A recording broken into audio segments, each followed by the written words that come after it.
Samajwadi party के नेता मारिया आलम ने वोट जिहाद का ऐलान किया तो सियासत में भूचाल आ गया। बीजेपी ने अखिलेश और उनके नेताओं की सांप्रदायिक मानसिकता पर वोट की और यहाँ पर चोट की है। और आपको ये भी बताते चले कि मारिया के खिलाफ कानूनी कार्रवाई हो चुकी है, तो अखिलेश यादव बैकफुट पर आ गया है। पूरा मामला क्या, एक रिपोर्ट के जरिए आपको दिखाते हैं।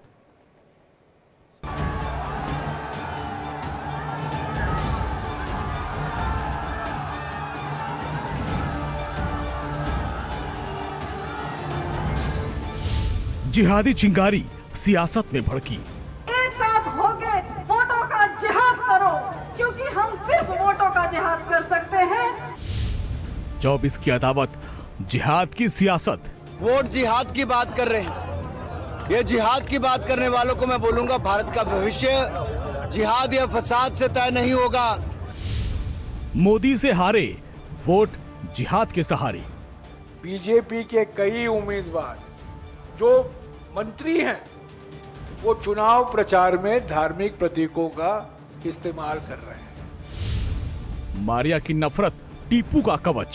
किसी भाव की वजह से, और क्योंकि आप बोल रहे हैं लगातार और बोलते बोलते, क्योंकि आपको जनता में उत्साह पैदा करना है वोट डालने के लिए, तो कई बार वो हार्ड शब्द इस्तेमाल हो जाते हैं। जिहाद पर फाइट, माहौल पूरा टाइट।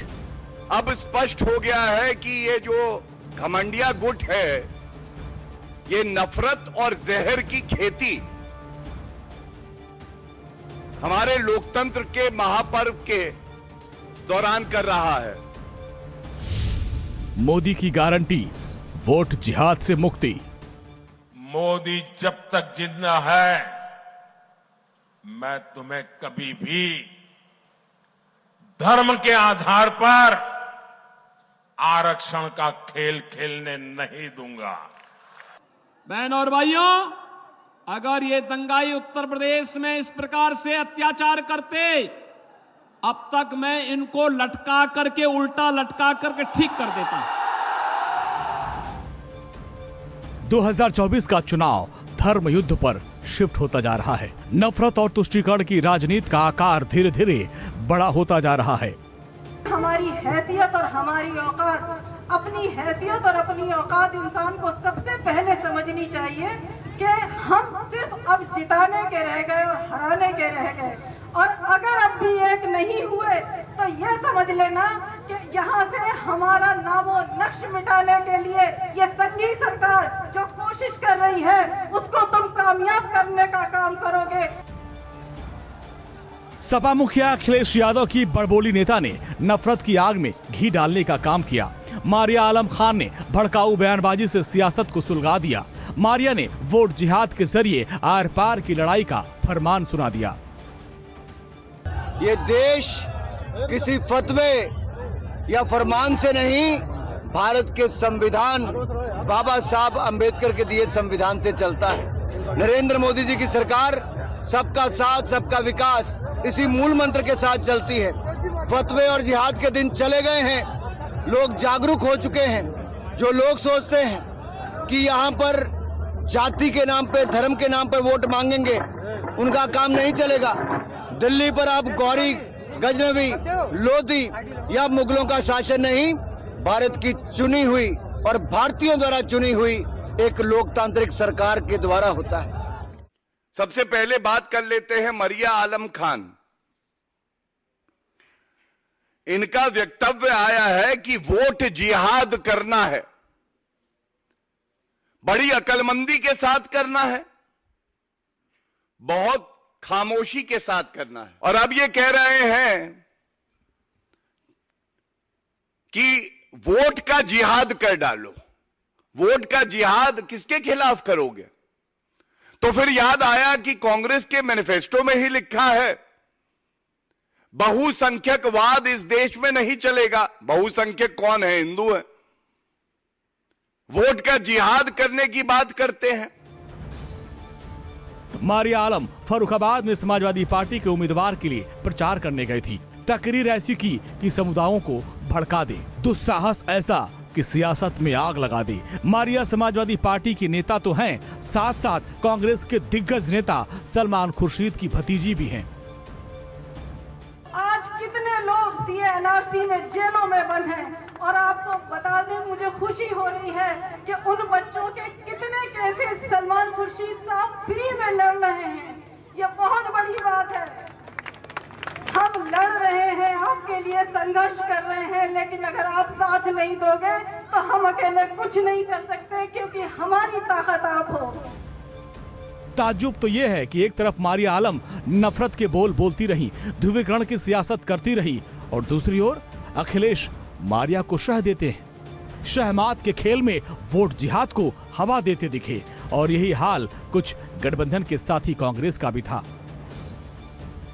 क्योंकि आप बोल रहे हैं लगातार, और बोलते बोलते क्योंकि आपको जनता में उत्साह पैदा करना है वोट डालने के लिए, तो कई बार वो हार्ड शब्द इस्तेमाल हो जाते हैं, जो स्ट्रॉन्ग वर्ड्स हैं, जिनका भाव वो नहीं है जिसकी वजह से कार्रवाई हो रही है। भाव दूसरा है कि ज्यादा वोट डालें। अगर हम वोट ज्यादा डालने के लिए कह रहे हैं, कई बार उसका भाव दूसरा होता है, और भाव आचार संहिता के हिसाब से कार्रवाई करने का, तो उनका मैं समझता हूँ भाव ये नहीं रहा होगा जिसकी वजह से उन पे कार्रवाई हो रही है। भाव यही रहा होगा कि ज्यादा से ज्यादा वोट डालें, अपना पूरा वोट डालें। बीजेपी के कई उम्मीदवार जो मंत्री हैं वो चुनाव प्रचार में धार्मिक प्रतीकों का इस्तेमाल कर रहे हैं। सवाल वो है, उस पर अगर आपको कुछ सवाल पूछना है बताए। उसकी हमने शिकायत इलेक्शन कमीशन की, फलाने व्यक्ति की भतीजी ने क्या कहा, भांजे ने क्या कहा, भाई ने क्या कहा, ये सब मेरा काम नहीं है। मारिया आलम शायद ये भूल गई कि उन्होंने ये हिमाकत किस जमीन पर रहकर की। मारिया शायद ये भूल गई कि ये यूपी है, और जहां योगी का शासन है, जहां पत्थरबाजों का पक्का इलाज किया जाता है, जहां दंगाइयों को उल्टा लटका दिया जाता है, और जहां जिहादियों को मिट्टी में मिला दिया जाता है।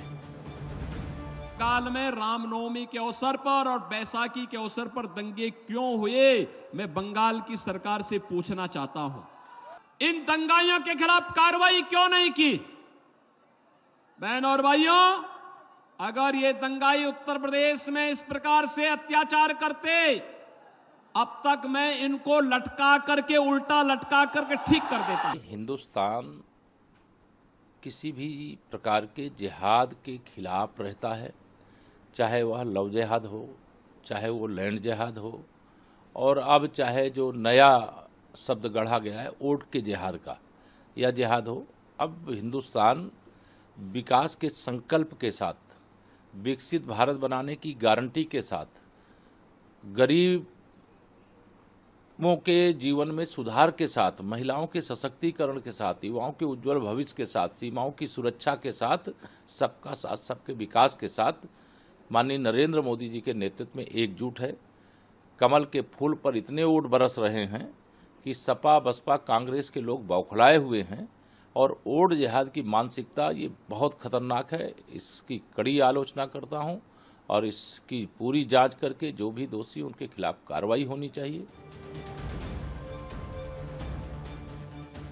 वोट जिहाद के बीच सवाल ये कि क्या विपक्ष 2024 का महासंग्राम जिहाद के सहारे जीतना चाहता है? क्या मोदी के विजय रथ को रोकने के लिए विपक्ष जिहाद को ढाल बनाना चाहता है? क्या तुष्टीकरण की सियासत चुनाव जीतने का शॉर्टकट है? ये वो सवाल है जो सियासत के गलियारों में सुलग रहे हैं, यूपी के सबसे बड़े विपक्षी दल को कटघरे में खड़ा कर रहे हैं। Bureau report, India daily live.